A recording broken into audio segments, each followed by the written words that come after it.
Alejandro, ¿estás ahí? Muy bien, qué lindo sombrero, che. ¿Sabés por qué me lo puse? Para poder No, a ver, para poder sacármelo en homenaje a vos y a Pablo Souto, ¿eh? Chapo, pero, se, bueno, ma- muchas gracias. se mandaron una entrevista sensacional, impresionante. Bueno, Che, lástima que mira, no lo pudimos escuchar a Francisco, pero bueno, un es una... abrazo para él le desde ma- acá. Dale, le mandamos un abrazo a Francisco. Poneme, por favor, buscame las imágenes, porque hay una camarada que a raíz de la emoción que produjo justamente la entrevista, sobre todo la arenga del final, dice Evangelina, lo escuché en familia. Mi vieja de 76 años lloraba, le pregunté por qué. Me dijo, a mí me tienen presa y soy descartable, pero yo me voy a morir en paz porque esta gente no se va a dar por vencida. Mis nietos van a vivir en Argentina libre. Ahora la que llora soy yo, dice Evangelina. Bueno, muchas gracias, Evangelina, por el mensaje. ¿Qué te parece esta reflexión? Yo pienso, Alejandro, que es un común denominador de un montón de gente. Sí, mirá, en primer lugar, bueno, son mensajes que a uno evidentemente lo reconfortan, ¿no? Pero en definitiva, ¿de qué hablamos nosotros como no sea de aquello que ya está en el sentimiento nacional, en el sentimiento profundo de todos aquellos que amamos a la patria? O sea, Claro. es simplemente poner en palabras lo que uno colectivamente ya siente en el patriotismo, ¿no? Y evidentemente todo lo que signifique en estos tiempos tan decadentes, en estos tiempos de oscuridad y también de confusión, de alguna forma resucitar o reivindicar los valores patrióticos, te emociona como cantar, como hace un rato el himno, que uno dice, bueno, cantar el himno, pero cantar el himno que yo desde el balcón de tu casa, con gente que a lo mejor vos no conocés o que te saludan desde un balcón o ves gente que aplaude en la calle. Digo, más allá del uso o no uso de esta cuarentena por los poderes locales o internacionales. Fuera de eso, el hecho de ver argentinos cantando el himno son sentimientos incluso naturales que te emocionan, mucho más para todos aquellos que no solamente somos patriotas, sino además que ejercemos un patriotismo militante que no es otra cosa que el nacionalismo, ¿no es así? Es eso, tal cual. Y todo lo contrario de la actitud de las autoridades, ¿no? Porque realmente es penoso enterarse de que Ginés, el embajador en China, le dijo, guarda que se viene la podrida, y Ginés dijo, no, China queda bastante lejos, ¿no? Le dio un sentido menor. Eh, yo pienso que si Alberto Fernández quería realmente tener un shock de confianza, como decía cierto ex ministro de Hacienda, lo primero que tenía que haber hecho era haberlo rajado estrepitosamente a este hombre, ¿no? Claro, ¿sabes lo que ocurre? Que nosotros debemos tener conciencia de algo, digamos. Alberto Fernández, así en términos gráficos, es un hombre que un día estaba en pantuflas en su casa mirando la televisión, a lo mejor con su perro Dylan al lado, y apareció Cristina y le preguntó, che, ¿querés ser presidente? Ah, bueno, perfecto. Entonces, en realidad es un presidente que no ejerce un poder real, era un funcionario, digamos, del montón, que por supuesto no lo buscó Alberto Fernández, si se quiere, caprichosamente, porque Alberto Fernández siempre fue un hombre del grupo Clarín, de Mañeto, y después de una reunión, de un acuerdo, de una especie de pacto de paz, digamos, para asumir el gobierno entre Cristina y Mañeto, dijeron, bueno, nuestra garantía o nuestro hombre va a ser, me refiero del lado del grupo Clarín, Alberto Fernández.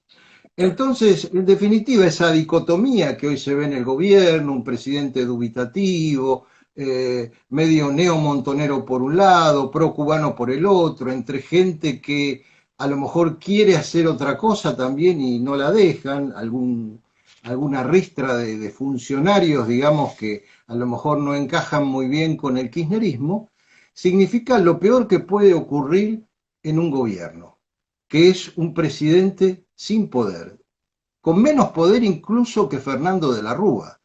Entonces, evidentemente, Alberto Fernández, que para nada es santo de mi devoción, que es proabortista y que sin duda ha sido cómplice como jefe de gabinete de toda la etapa del kirchnerismo, es un hombre que en realidad carece de decisión, de la decisión que puede tener un presidente donde dice, mira, esto hay que hacerlo así. Primero le tiene que consultar a la patrona, que no es la que tiene en su casa, sino es la vicepresidente. Y bueno, en el caso de Ginés González García, él es un hombre directamente que responde a los intereses de la Parenthood. Es un hombre que por supuesto, traicionó su juramento hipocrático, quedó totalmente encuadrado, incluso en las famosas sesiones que hubo en el Congreso por el tema del aborto, incluso con fotografías al lado de la representante de la Parenthood para toda Latinoamérica. Es un hombre que en medio de esta crisis, de esta pandemia, invirtió, viste, como el chiste del piojo, viste, del piojo que se va hundiendo el bote y igual, viste, sigue en la misma actitud. Sí, Hizo inversiones millonarias en misoprostol, claro. es decir, ¿cómo te podría decir? No es esto para exculpar ninguna responsabilidad de Alberto Fernández, pero yo no voy a mencionar cómo los epítetos que le agregan al nombre, pero evidentemente es un títere, es un presidente de cartón. Eh, eh, Puede tener hoy una mejor o peor imagen según la encuesta del sistema que quieras mirar, pero eso es lo peor que le puede pasar a la Argentina. Claro, claro. Viste que incluso hubo una baja en cuanto a la credibilidad de Cristina también. ¿Mm? Parece Y que pero bajó. lógico, pero escúchame, ¿qué autoridad moral puede tener Cristina si acá cuando se decretó, por ejemplo, el cierre de fronteras, etcétera, etcétera, ella se fue el 15, se fue a Cuba, ¿te das cuenta? No, no. Se fue a Cuba con la idea de quedarse, claro, pero como Cuba, aparte tiene una cantidad importante de casos de coronavirus, parece que la Mm, eficacia de los médicos cubanos no funciona mucho ahí, cuando se dio cuenta que Cuba iba a cerrar las fronteras, se escapó volviendo de vuelta para la Argentina, y no fue una de las tantas argentinas, entre comillas, varadas en el exterior, sino entró perfectamente acá sin ningún tipo de problema. Pienso yo que tenemos dentro de ese cuadro de situaciones el peor de los escenarios. Porque vos fijate, esto, ¿en qué se nota que en realidad tenemos un gobierno de cartón? Por ejemplo, lo que hoy pasó en el penal de Villa Devoto. Es terrible. decir, a través de un motín carcelario al gobierno, después de haber, y te lo puedo asegurar de buena fuente, que han destrozado Villa Devoto por dentro, pero la Por han supuesto. destrozado. No solamente me refiero a la sección de los presos, han entrado en las oficinas, destrozado computadoras, destrozado material de lo que se usa habitualmente en el servicio penitenciario. Se han hecho dueños literalmente del penal, ¿verdad? Y además Y consiguieron un pingüe contrato con las autoridades, ¿no? Pero es Este, que han logrado un acuerdo para reducción y hasta conmutación de penas, claro. para prisión domiciliaria. Vos fijate que el caso, que se van a repetir casos, eso creo que lo puso hoy en un tuit a la tarde, se Ujú. pueden repetir casos como el del famoso violador de Bursaco, donde le Bueno, dieron la prisión domiciliaria y vive al lado de la casa de la nena de 13 años que él violó. ¿Te das terrible, cuenta? terrible. Entonces, eh, no tenemos gobierno. Tenemos un gobierno subordinado a todos los poderes extranjeros. No tenemos seguridad. Hoy las cámaras industriales y de los supermercados, incluso fundamentalmente los supermercados extranjeros, dijeron que si ellos no le dejan remarcar los alimentos, que hoy son evidentemente un tema de primera necesidad en una llamada economía de guerra, ellos directamente van a generar desabastecimiento. Entonces vos fijate que hubiera un gobierno patriota, un gobierno nacionalista y se te juntan una cantidad de supermercados extranjeros y de empresarios inescrupulosos y te dicen, señores, si a mí no me aceptan este aumento, yo lo desabastezco. A esta altura de la noche ya estarían todos presos. Claro, Ya seguro, estarían todos presos. primero, en una comunidad organizada, realmente, habría ya una educación para que eso sea algo impensable, impensable. Pero como estamos en las garras del liberalismo, en donde uno es un sálvese quien pueda en la ley de la jungla, Exacto. esto se convierte en una mafia. Yo te aprieto si no me das lo que quiero. Y mirá lo que dice acá el comunicado de prensa de la Cámara Nacional de Casación a lo Criminal y Correccional. Dice que con base en la doctrina que emana de los reiterados procedentes del presidente del tribunal, extremen los recaudos para coadyuvar a la más pronta disminución de la sobrepoblación carcelaria, atendiendo prioritariamente a la medida que el caso así lo permita, la situación de los internos que conforman los grupos de riesgo descritos por la autoridad sanitaria. O sea, acá te están mostrando que la única manera de conseguir cosas es rompiendo todo, porque la violencia se impone y no la razón. En una comunidad así, deshecha por las distintas ideologías, partida por los distintos partidos, no puede ser de otra manera. Pero nosotros tenemos una vieja historia con la autoridad. Yo te voy a contar una pequeña anécdota que lo destaca.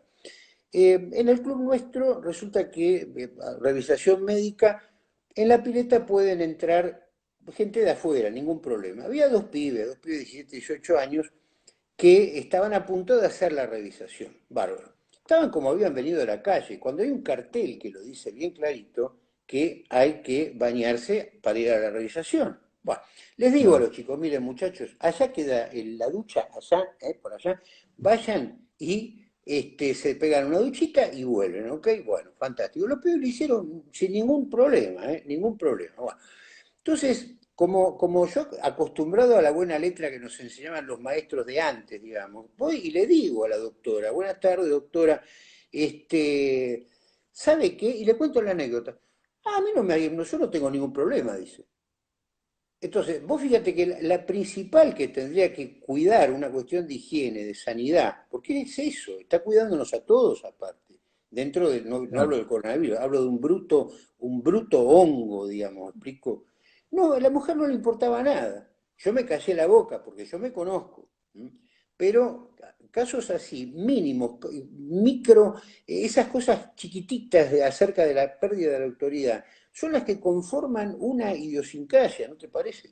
Bueno, lo que pasa es que la forma más eficaz, o yo diría la forma estratégica de derrumbar una comunidad es justamente socavar y destruir todos sus valores. O sea, hoy tenemos una pirámide invertida de valores. O sea, la pérdida de autoridad hoy se puede reflejar en el gobierno, pero se ha reflejado en las casas, se ha reflejado en las escuelas, se refleja en la calle, se refleja en la falta de respeto mismo en el trato a veces entre las personas, en el hecho de que a lo mejor hoy te sube una embarazada a un medio de transporte y no se para nadie. No, no. Es decir, es una época muy oscura donde yo, de todas maneras, viste, como acá se ha abierto, como se dice, la caja de Pandora y al final de la caja de Pandora brilla la esperanza. Yo creo que realmente la última línea de batalla o de esperanza es el patriotismo, es el Claro. nacionalismo. O sea, vamos a tener que llegar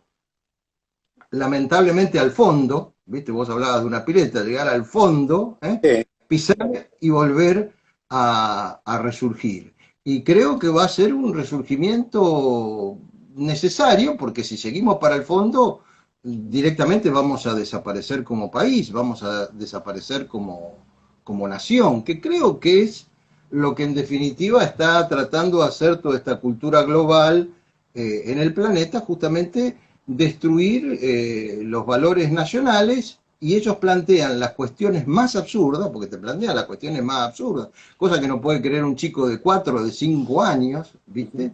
Como vos decís, bueno, a ver, hay un laboratorio nivel 4 virológico que está estudiando o desarrollando cuestiones referentes a la familia de los virus del coronavirus, ahora llamado el SARS-2 o el COVID-19 o el COVID-19, y resulta que la paciente cero o el grupo paciente salió ahí a poco tema de donde está ese instituto en Wuhan, no, pero el tema es de un mercado que está ahí a pocas cuadras. Es decir, nos toman por estúpidos. Ahora, vos después, gente difunde videos del 2015 de la RAE, presentan incluso conferencias con el desarrollo de cómo estaban desarrollando cuasi militarmente el desarrollo de los coronavirus por parte de esta microbióloga Xi Zhengli, del Partido Comunista, a cargo de ese laboratorio, explicando todos los procesos, y te dice, no, eso es conspiranoico, ¿te das cuenta? Entonces, o sea, el peor insulto creo que es el insulto a la inteligencia, es decir, no nos pueden tomar como estúpidos y realmente no podemos tener periodistas que sabemos que no son estúpidos, pero que se hacen los estúpidos. Vos imaginate que yo no le tengo ningún amor a C5N, pero haber prácticamente obligado a pedir disculpas al periodista Tomás Méndez por presentar nada más que documentos y por mencionar al pasar, qué sé yo, el tema de los Rothschild y de otras familias, y que prácticamente el canal le tenga que pedir disculpa a una cantidad de entidades, te das cuenta el grado de colonialismo y yo diría hasta de cobardía que existe en el país. Sí, señor, sí, señor. Vos sabés que me llamó poderosamente la atención que el mismo medio dijo, repudiamos los dichos de un tipo que está laburando ahí para ellos, está en el payroll el tipo. O sea, en AN24, y esta es una idea que te lo comunico a ver qué te parece, vamos a poner, la dirección respalda cada opinión vertida en cada uno de los programas. Viste que es todo lo contrario de cuando se dice, Claro. no se hace responsable de los dichos de sus redactores. No, ahí está, justamente es al revés la cosa. Pero bueno, eso... Aparte te digo, en mi caso ya no es necesario, porque cada vez que se tropieza un nacionalista en algún lugar del planeta o en algún lugar de la Argentina, yo tengo la culpa, ¿viste? Tal cual, es así. No, pero se ha llegado a un límite que es muy difícil de romper. Hay que ser un gran novelista y mucha imaginación tener para cosas como las que me mandó Garrido recién, que parece que salió recién. Están fundando un partido de presos, ojo, un partido de presidiarios, no es presos políticos ni nada de eso. Acá está. Dice, hoy tenemos la posibilidad de ser los primeros en participar en un nuevo proceso, dice un señor llamado Diego Urquiaga, Presos Inocentes Argentina. ¿Viste eso como pasa en las películas policiales? Que dicen, Sí. dice, por ejemplo, no, yo soy inocente. Bueno, a ver, espera un cachito. Y vos, yo también. Y vos, yo también. Todos son inocentes, ¿no? Buah. Presos Inocentes de Argentina. Hoy tenemos la posibilidad de ser los primeros en participar en un nuevo proceso. Te invito a que apoyes el proyecto del primer partido político de presos y expresos, llevado a cabo por el estudio jurídico de en línea asociado y el apoyo de quien, Cristina. Necesitamos 3.000 firmas, sumate. Ahí está. Pero, O sea, pero escúchame, ¿qué te puede sorprender si Debido fue candidato en las últimas elecciones? bueno, eso vos sabés que me decía Garrido, que nos está escuchando en este momento. Garrido decía, bueno, se trata de poner en limpio la situación de la política argentina, decía, porque hay un montón de expresidiarios que están Claro. ejerciendo funciones y son candidatos. Mirá, en la época donde todavía me invitaban a algún programa de televisión, en un programa de A24 de Graña, se estaba discutiendo sobre el tema de la seguridad, incluso había gente ahí de los partidos piqueteros y de otro lado, y de repente empieza a hablar un hombre, ¿no? En representación, claro que discutía algunas cosas que yo decía, pero yo no lo ubicaba y en un momento se identifica y él era, te estoy hablando creo del 2017 me parece, Uh -huh. 2018, era el secretario general del Sindicato de Trabajadores Privados de la Libertad. Entonces está filmado, yo me lo quedo mirando y digo, pero el sindicato de los presos. O sea que ya no me sorprende que ahora tengan un partido político porque en el 2017 ya tenían un sindicato, ¿te das cuenta? Es decir, donde se cobran sueldos, se cobran aguinaldos, no sé, a lo mejor las vacaciones, qué sé yo, déjame salir una semana que me voy a la costa y después vuelvo, pero ¿qué podemos esperar? Porque acá detrás de toda esta filosofía, y es más, este tema yo te lo digo y sin esculparlo porque cada uno también es dueño de la esclavitud que asume, Detrás de todo este tema está la filosofía de un gran, yo diría, degenerado, de un gran depravado, que es Zaffaroni. Eso, Es dice, Zaffaroni. ¿viste? Zac, zac, zac, la Z del zorro. Exacto. Y un hombre que llegó a tener fallos como juez diciendo que si una violación se hacía en la oscuridad, no era violación, que sacó resoluciones absurdas, donde si vos, por ejemplo, dejabas tu auto en la calle y te lo robaban, en realidad la culpa la tenías vos por no guardarlo en un garaje, porque al dejarlo en la calle estabas tentando a alguna persona que pudiera necesitar un auto y en ese momento se transformaba en delincuente. Bueno, ese hombre llegó a ser juez de la Corte Suprema, fue en realidad uno de mis grandes enemigos, fue en realidad el autor de la primera proscripción de Ujú, cuando en el 2009 se proscribió el partido Nuevo Triunfo. ujú. Evidentemente con Zaffaroni en la Corte era imposible, aparte un hombre al cual extrañamente no sé qué tipo de autoridad le otorgan, pero es un hombre cuya filosofía ha, digamos, infectado a gran parte de los fiscales de la Argentina, a muchos jueces, y Esa, entonces esto que ha pasado en Devoto es Zaffaroni en estado puro. Es exactamente, Zaffaroni bueno, en estado ahí está. puro. Eso es lo que decíamos, o sea, las cosas grandes y pequeñas de la sociedad, llega un momento que cuando llegas a una situación límite, estallan, van por un lugar de bien o de mal, directamente. Pero bueno, tiene que ver con la disolución de los estados nacionales que el nuevo orden mundial se ha planteado desde hace mucho, pero mucho tiempo, ¿no? Dios, patria y familia es lo que hay que bombardear. Hoy el camarada Agustín Díaz subió una hermosa ilustración, me parece que es de cierto país europeo de los años 30, que hay una familia, un hombre armado con una espada, la mujer con un escudo, dice que el hombre protege, es el protector del hogar, la mujer es el motor del hogar y el niño es el futuro del hogar. Me parece una cosa hermosa porque todo eso tiene que ver, no que, ay, qué linda la familia, no, porque las familias constituyen precisamente una comunidad organizada que es parte de otra comunidad organizada. Y hablando del tema de comunidad organizada sindical, hoy sabés que se cumple un nuevo cumpleaños de José Antonio Primo de Rivera. Si bien Así nuestro es. nacionalismo social es criollo, pero indudablemente que me encantaría que tuvieras algunas palabras, alguna semblanza para homenajear, porque estoy seguro de que las tenés a un genio político como este, un escritor formidable, un pensador de lujo y un mártir santo. Exacto, un mártir. Y lo que pasa es que en realidad cada uno de los movimientos nacionalistas, incluso los movimientos nacionalistas que se dieron especialmente en la Europa de esos tiempos, tenían principios y valores comunes, pero eran absolutamente independientes en cuanto a su idiosincrasia. Es decir, el falangismo tuvo su impronta, el nacionalsindicalismo, digamos, como tuvo la experiencia en Portugal, como tuvo la experiencia en Italia, como tuvo la experiencia en Alemania. Entonces existe, en primer lugar, una gran ignorancia, que es una especie de cerrojo mental que nos han puesto digamos, en la cabeza, o por lo menos que le han puesto a determinados sectores, porque vos sabés que yo siempre pienso que peor que la maldad es la ignorancia, ¿viste? Porque a veces incluso te diría, es preferible un gobierno malo que un gobierno ignorante. Y para mí lo peor que le puedes decir a una persona es usted ignora, usted es ignorante. Y tenemos un periodismo ignorante, gente que habla de cultura y es ignorante, porque, a ver, evidentemente yo ya, para no perjudicar al partido, para no levantar las aguas, yo hay discusiones que ya no desarrollo, ¿viste?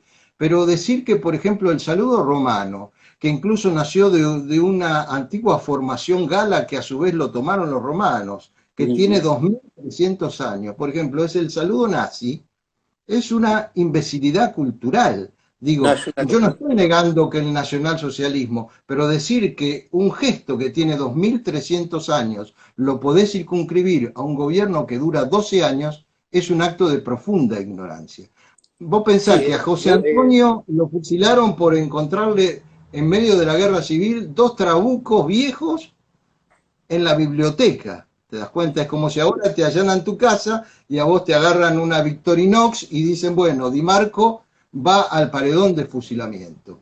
Y, y hay una gran ignorancia con respecto al último gran movimiento, digamos, que ha existido en la Argentina, que no se puede volver al 40, al 50. Nosotros planteamos el nacionalismo social argentino, pero tampoco se puede saltar de Rosas al siglo XXI sin solución de continuidad, sin pasar por el 17 de octubre, como sin pasar por la gesta de Malvinas. Y vos fíjate que una figura muy estigmatizada de nuestra política argentina, como fue en realidad la primera presidente, porque Cristina decía que ella era la primera presidente, pero la primera presidente se llamó María Estela Martínez de Perón, ¿verdad? Y María Estela Martínez de Perón, a la cual los medios siempre trataron como si fuera una tonta, una estúpida, etcétera, etcétera, que fue derrocada porque se metió con determinados intereses, escribió un libro sobre las 20 verdades donde mezcla la doctrina nacional justicialista con todas las citas de José Antonio Primo de Rivera, justamente señalando que hay un puente de unidad muy importante entre lo que sería el nacionaljusticialismo, el falangismo, el nacionalsindicalismo, lo que hoy en una síntesis histórica sería el nacionalismo social argentino.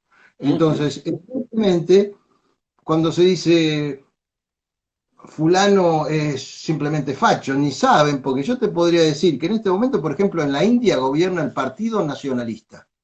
En la India vos tenés centenares de miles de personas que desfilan uniformados y es el gobierno que rige la India. Entonces yo voy a la India, por ejemplo, voy ahora a la India y me encuentro con que para 1.000 millones de habitantes la esvástica es sagrada. ¿Y qué digo? Ah, mirá, son todos nazis. Son todos nazis. Eso La es una, esvástica, eso es una ignorancia. Entonces, ¿cómo te podría decir? Yo ya no debato con los periodistas, alguno me dice, y pero Alejandro, hay un montón de cosas que vos no hablas, y porque no tiene sentido hablarlas, porque no entienden, ¿te das cuenta? Entonces, ellos no pueden entender que nosotros no necesitamos ser la mala copia de nada ni de nadie. Italia fue su experiencia, Alemania fue la suya, Portugal la suya. Eh, si no, explíquenme, a ver, viste, cuando yo a veces veo, incluso con camaradas, compañeros, a veces del interior, que pertenecen incluso a nuestros pueblos originarios y que integran nuestro partido, vos cómo podés estar en tal partido, si hubieras sentado en tal época, te hubieran hecho tal cosa o tal otra. Entonces, que me expliquen por qué el Japón, que no es precisamente una nacionaria, era aliada del eje, ¿verdad? ¿Por claro. qué en determinadas formaciones europeas había gente de distintos lados, de África, de los pueblos islámicos? Con esto lo que te quiero significar es que nosotros sostenemos un nacionalismo profundamente argentino, donde admiramos figuras históricas como la de José Antonio Primo de Rivera, pero sin pretender traer España acá, sin pretender traer Italia acá, sin pretender traer ninguna experiencia, porque esto, donde estamos nosotros, donde estamos hablando en este momento nosotros, esto no es Berlín, no es Claro. Roma, no es Madrid, ¿verdad? No es Tokio, esto es Buenos Aires y esto es Argentina, pero podemos tener opiniones históricas. ¿Por qué no podemos tener opiniones históricas? Es como si yo te dijera, yo admiro a Napoleón. Bueno, entonces ustedes son napoleónicos. No, Claro. soy un nacionalista que está opinando sobre un hecho histórico. Ahora, Bueno, ¿cómo debatir eso con los ignorantes? Es imposible. sobre Es todo absolutamente cuando, imposible. sobre todo cuando los ignorantes tienen el poder de vetarte. Ese es el grave problema. ¿Eh? Decía el padre Castellani, yo lo conté en la conferencia en Casa Patria, un cuento, viene atrás corriendo a galope un necio con poder, ¿viste? Algo peor que la muerte directamente, ¿no? Vos fíjate la cuestión de historia ni siquiera se puede poner una cita de la Wikipedia. A Catherine Fulop, por ejemplo, le costó la ciudadanía argentina el hecho de decir que los capos judíos en los campos de concentración eran, digamos, más crueles que los propios alemanes, digamos, ¿no? Y eso es algo que lo dice, pero lo dice textualmente en la Wikipedia. Yo me fui a fijar precisamente a ver, porque recordaba haberlo leído. Bueno, esta mujer fue una ofensa para el pueblo judío. Eso fue lo que dictaminó una jueza. Entonces, fíjate que estamos en 1984, ¿no? Donde la verdad es de quien la detenta, de quien detenta el poder y de quien además tiene poder para hacerte bolsa si vos no agachás la cabeza. Nosotros nacionalistas no vamos a agachar jamás la cabeza, que lo tengan por seguro. Mira, además hay que concebir al nacionalismo como decía el doctor Alberto Talagano, ¿verdad? Es la concepción argentina de lo argentino en función de lo argentino, incluso la concepción del mundo en función de lo argentino. Es decir, nosotros pensamos desde la aldea, porque, ojo, también es cierto que a veces existe, ¿cómo te podría decir?, cierta desviación ideológica del nacionalismo donde se intenta imitar cosas que uno las puede conocer o referenciar históricamente, pero que no son reproducibles, ni siquiera es reproducible la Argentina del 40, del 45, del 30, del siglo XIX. Cada etapa histórica, y además tiene su espacio y su tiempo, y vos tenés que remitirte a las tradiciones, como se dice, nacionales. Claro. Bueno, pero mirá, una de las más grandes alegrías que tuvo mi madre fue cuando junto, bueno, mi tío, Americot, que fue durante mucho tiempo el enlace entre el general Perón y la Argentina, él era ingeniero de vuelo de Aerolíneas Argentinas, incluso fue uno de los que condujo el avión que trajo los restos de Eva Perón al país, hacía también muchos enlaces entre Perón y Franco. Bueno, a través de mi tío se trajo a la hermana de Franco, doña Pilar Franco, en el 80 acá a nuestro país. Yo estuve reunido con ella en el Hotel Presidente Hay y una ella me hermosa foto firmó. tuya y de Alicia con ella. Exacto. Y me firmó el libro de Los Franco con una dedicatoria a mi madre, digamos, y mi madre me dijo, es uno de los obsequios más hermosos que me traes en mi vida, ¿no es así? Entonces, evidentemente, lógico, tenemos lazos de sangre con España, con Italia, con distintas naciones europeas, pero eso no quiere significar que no hemos pasado por el crisol de ser profundamente argentinos, ¿verdad? Exactamente. Es decir, y eso es lo que no se puede entender. Es decir, a mí, viste, cuando te ponen adjetivos, tal cosa o tal otra, pero yo me doy cuenta que en realidad los que atrasan históricamente son ellos, porque nosotros podemos hablar ahora en una especie de charla entre amigos, en una cuestión, digamos, si se quiere, formal e informal, pero no forma parte de la temática nuestra. Por ejemplo, si yo agarrara documentación del Frente Patriota o aún de bandera vecinal o incluso de alternativa social, ¿en qué textos nosotros estamos hablando del nacionalsocialismo o hablando de tal cosa o tal? Pero yo, por ejemplo, me presento a una elección, como la otra vez, bajaba en Bahía Blanca, terminaba de bajar el avión, casi estaba difónico y no podía hablar, y el primer periodista que me sale me dice, ¿usted qué piensa de Hitler? Le digo, pero yo soy candidato a presidente de la nación de la Argentina. Vengo acá a hablar con compañeros para ver los problemas de Bahía Blanca, para hacer una conferencia. ¿De qué me está hablando? Bueno, Eso me pero esa decía, cuestión obsesiva es casi una cuestión patológica, ¿te das cuenta? sí, sí, sí, sí. Me lo decía el candidato a intendente en Mar del Plata. Dice, y me preguntaron el otro día qué pensaba de los nazis en Alemania. ¿Y por qué no me preguntás cómo voy a mejorar Mar del Plata? Mejor, por ejemplo, ¿no? Pero bueno, así es la historia y tenemos que manejarlo con ese criterio. Para los muchachos que no oyeron hablar todavía del nacionalismo y que nos están mirando, y que ya veo que son muchos, Grecia y Roma, la cultura clásica, infundió, digamos, el espíritu cristiano y occidental, pero nosotros no estamos hablando en griego ni estamos hablando en latín. Para hacer una comparación, otra, por ejemplo, el gran Millán Astray, que fue el fundador de la Legión en España, su código de honor, de conducta, estaba basado en el bullido, el código de los samuráis. Y si bien era un estudioso de la cultura japonesa, no iba a hacerlos vestir como samurái a los legionarios. Y el gaucho nuestro, aquello de necesito una gauchada o preciso, te voy a dar una gauchada, etcétera, habla de la nobleza inspirada precisamente en esos códigos de honor de la antigüedad clásica. Y los gauchos no sabían leer el latín. Yo creo que es un poco eso, es la esencia, digamos, un ser nacional, y que en cada país se encarna de acuerdo con su modalidad propia. Mira, es así, y vos hablaste en esta charla, bueno, comentaste en varias veces o mencionaste el término comunidad organizada, porque, a ver, yo estoy de acuerdo que debemos tomar abismales distancias con cualquiera de estas cosas como si fuera el kirchnerismo o incluso igual o peor lo que fue el menemismo, dos distintas variables de la sinarquía, unos más liberales, otros más marxistas, ¿verdad? Pero siempre pensando en una nueva etapa, creo que es la gran oportunidad del nacionalismo.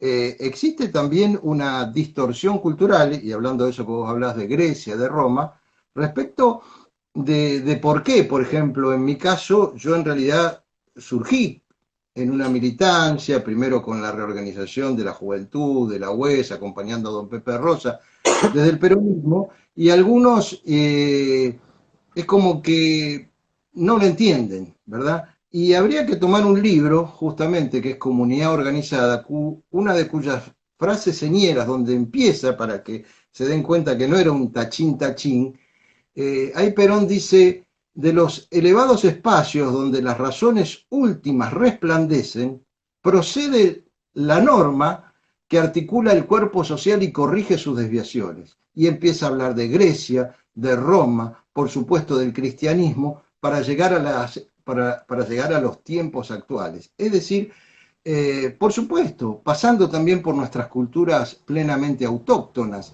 Entonces, ¿qué quiere decir? Que evidentemente toda doctrina tiene que tener fundamentalmente una base filosófica, ¿verdad?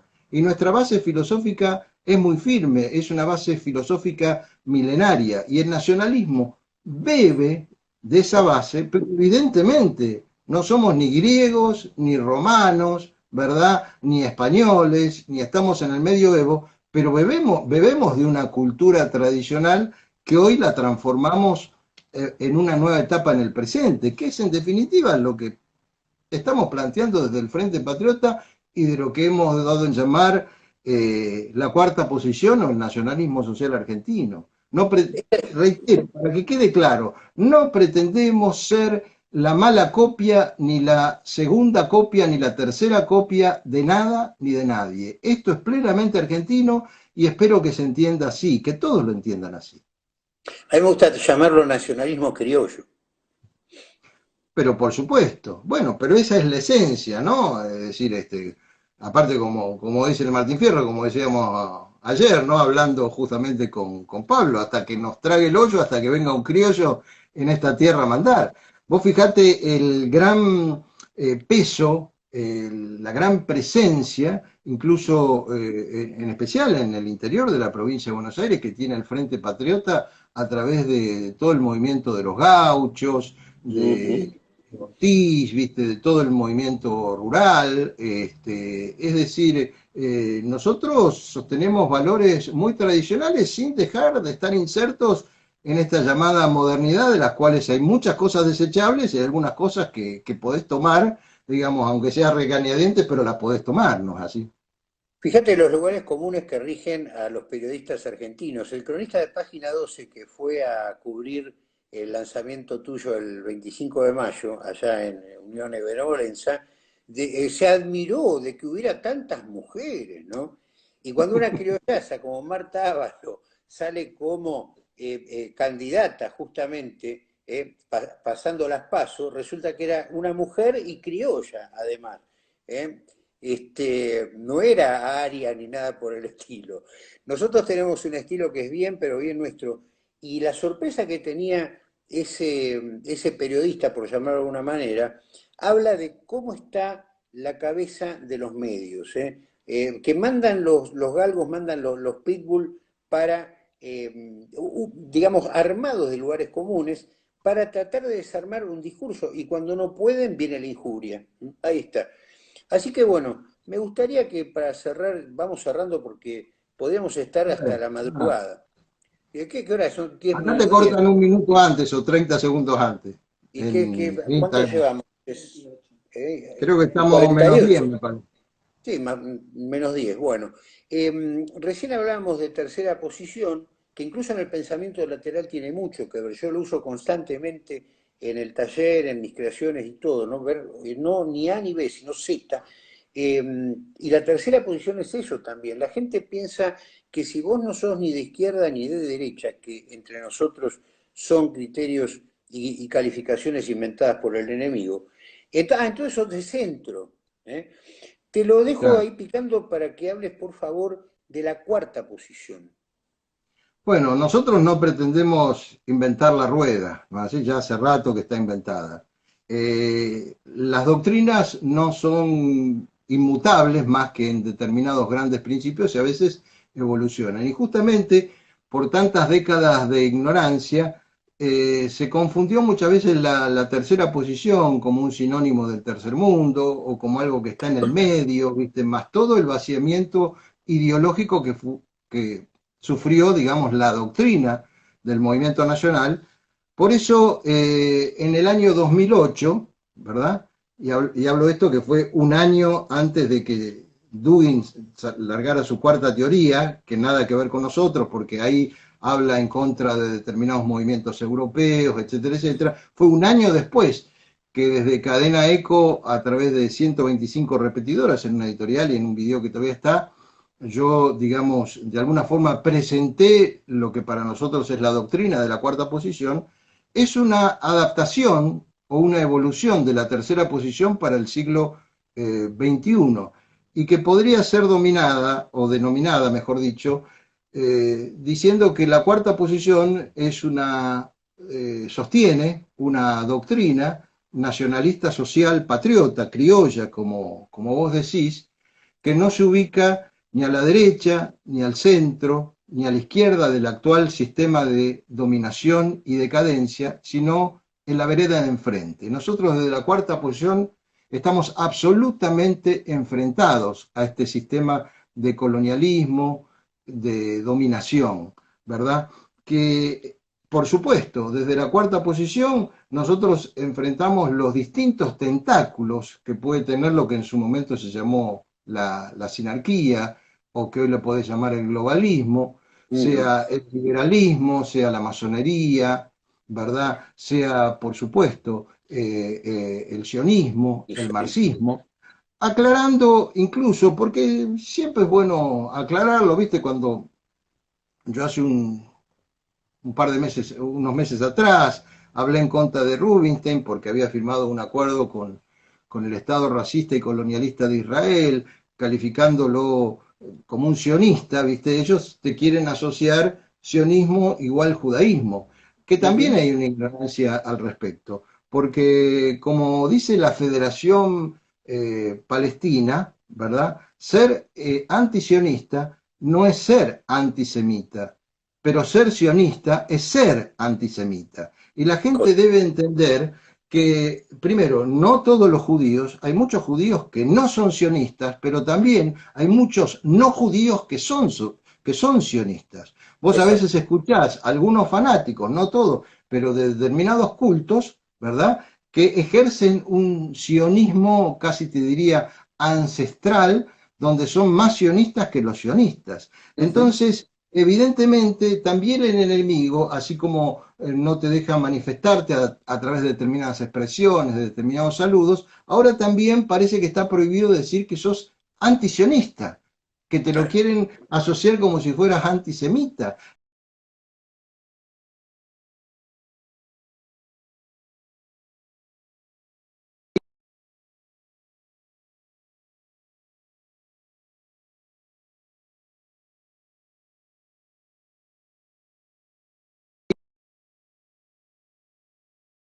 No, te decía que, bueno, en resumen, por supuesto, reivindicamos el revisionismo histórico. Yo me formé con don Pepe Rosa, con revisionismo. O sea, ¿desde cuándo la historia es una cuestión matemática de dos más 2 son 4? Pasado mañana vos y yo armamos una reunión y uno va a decir que hubo 200 personas, otro 30, otro que fue aburrido, otro que fue entretenido. La historia es una ciencia social.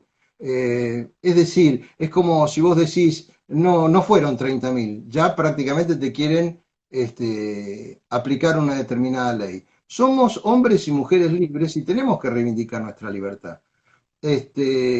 Bueno, y en el marco de este intento de globalismo, de esta pandemia, de esta imposición que nos quieren hacer, yo creo que justamente el nacionalismo es la última línea de resistencia, y creo que es, digamos, la última salvación que puede tener nuestro país. Ah, bueno, acá cada uno tiene su libertad y su independencia. Alejandro César se mueve con su planeta, digamos, Alicia con el suyo. Ella arranca muy temprano, a ella le encanta todavía escuchar radio con los auriculares, ¿viste? Y yo siempre he sido muy, muy bohemio, soy medio como vos, ave nocturna, ¿no es así? Tal vez acostumbrado un poco por el tema de la programación o a lo que me dedico, pero la verdad que primero nosotros, gracias a Dios, nos llevamos muy bien, somos muy compañeros entre todos nosotros. La característica de nuestra casa es que donde vos abrís y ojo, que más o menos es un departamento bastante grande, porque es un departamento de 5 ambientes, ¿viste? Pero donde vos abrís algo donde tendría que haber vajillas, hay libros, ¿viste? Entonces, somos bastante lectores. A mí me cuesta todavía, no sé, leer los famosos ebooks, aunque vos editaste unos cuantos también. Prefiero el libro tradicional, pero fundamentalmente yo de lo que sí estoy orgulloso, como estoy orgulloso de, de tu familia, de lo que vos representás, de tu obra, de todos los compañeros y los camaradas también que nos acompañan, es que nosotros somos una familia que está al servicio de una causa. Es decir, todos nuestros intereses familiares, empezando por los intereses económicos, desde siempre han estado al servicio de nuestro movimiento. O sea, nosotros vivimos para el movimiento. En el caso de Alejandro está en el tema de abogacía, Alicia en la docencia, yo estoy un poco en el tema informático, sistemas, etcétera, etcétera, pero realmente nuestra vida en realidad pasa las 24 horas por el ideal nacionalista. Y para nosotros es una vida feliz porque es una vida donde a mí me parece que lo que nosotros tenemos, como es tu caso, como es el caso de mucha otra gente, que en estos tiempos de desesperanza y de oscuridad, nosotros tenemos la esperanza de que va a venir un tiempo del nacionalismo y un tiempo de resurgimiento de la Argentina. Y hoy, lamentablemente, hay mucha gente sin esperanza. Y yo creo que cada nacionalista es como que en medio de la noche levanta una antorcha, ¿viste? Donde ilumina una parte de la noche. Y tener esa esperanza y esa mística en el corazón, creo que es invaluable. Pero no, muy bien, y aparte la vi el otro día con la remera de las mujeres nacionalistas. Sí, sí. Ahora, vos notaste que en nuestras cuentas de Instagram, las mujeres, en vez de sacarse sus propias cuentas, utilizan la nuestra para mandarse mensajes de voz, como te dije el otro día. Estoy equivocado. Muchas gracias a todos. Mira, el agradecido soy yo, de corazón, y bueno, para vos, para toda la familia, para todos los que nos escuchan, Dios y patria, viva Argentina.